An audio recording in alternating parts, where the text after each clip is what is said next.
बदलापुरात भाजपनं अजित पवारांच्या राष्ट्रवादीशी युतीची घोषणा केलेली आहे। विशेष म्हणजे एकनाथ शिंदे यांच्या शिवसेनेला मात्र बाजूला सारलंय। एकनाथ शिंदेंना हा मोठा धक्का मानला जातोय। भाजप आमदार किसन कथोरे यांनी राष्ट्रवादी सोबत युतीची घोषणा केली। आता शिंदे सेना स्वबळावर लढण्याची शक्यता आहे।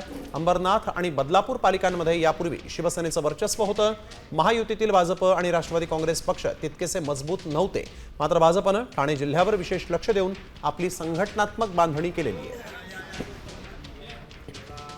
विकासाच्या दृष्टीने परिपूर्ण व्हावी, चांगल्या विचारातून कामकाज व्हावं यासाठी राष्ट्रवादी आणि भाजप एक संघपणे काम करील आणि महासत्ता तिथंच भारतीय जनता पार्टीचा नगराध्यक्ष बसेल असा विश्वास। आम्ही या कुलगाव बदलापूर नगर परिषदेमध्ये वेगवेगळे लढून शिवसेनेची निर्वात एक हाती सत्ता मिळवलेली आहे आणि आता सुद्धा माझी 49 सीट लढवण्याची पूर्ण तयारी झालेली आहे आणि पुन्हा या नगर परिषदेवर जरी त्यांची युती झाली तरी सुद्धा शिवसेनेची एक हाती सत्ता येणार आहे।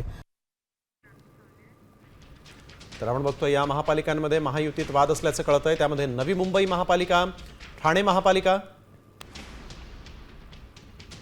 नाशिक महापालिका, पुणे महापालिका, पिंपरी चिंचवड महापालिका, छत्रपती संभाजीनगर महापालिका, जळगाव महापालिका, धुळे महापालिका, नागपूर महापालिका। आता isakal.com आहे देशातील नंबर 1 ची मराठी न्यूज वेबसाईट। प्रत्येक अपडेटसाठी isakal.com ला नक्की भेट द्या।